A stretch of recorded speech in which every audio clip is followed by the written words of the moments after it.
Test ক্রিকেটে এমন রুদ্ধশ্বাস high voltage thriller কবে শেষবার দেখেছে ক্রিকেট বিশ্ব তা মনে করা দুষ্কর। টেস্ট ক্রিকেটের সর্বকালের হাই ভোল্টেজ লড়াইয়ের বিচারে নজির করল ওভাল। এ যেন মনে হচ্ছিল ওয়ানডে কিংবা টি-20 ক্রিকেট ম্যাচ চলছে। প্রত্যেক বল ঘিরে চরমে উঠছিল উত্তেজনার পারদ। জয়ের জন্য পঞ্চম দিনে ভারতের দরকার ছিল মাত্র 4 উইকেট, ইংল্যান্ডের দরকার ছিল মাত্র 35 রান। তাও অতিরিক্ত তাড়াহুড়ো করতে গিয়ে দ্রুত আউট হয়ে গেল ইংল্যান্ডের ব্যাটসম্যানরা। এদিন মাত্র 1 ঘন্টা খেলা হলো ওভালে, আর নতুন বলে ইংল্যান্ডের ব্যাটসম্যানদের সামনে কার্যত আগুন ঝরালেন ভারতের দুই ফাস্ট বোলার মোহাম্মদ সিরাজ ও প্রসিদ্ধ কৃষ্ণা।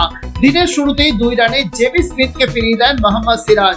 এরপর 9 রানে ওভারটনকে এলবিডব্লিউ করে ফিরিয়ে দেন মোহাম্মদ সিরাজ। জশ টংকে শূন্যতেই বোল্ড করে দেন প্রসিদ্ধ কৃষ্ণা।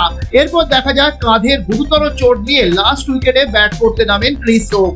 তিনি এক হাতে ব্যাট করার মতো অবস্থায় ছিলেন না, কিন্তু রানার্স হিসেবে বিপরীত দিকে দাঁড়িয়ে প্রবল যন্ত্রণা নিয়েও লড়াই করে যান আটকিনসনকে সঙ্গে নিয়ে।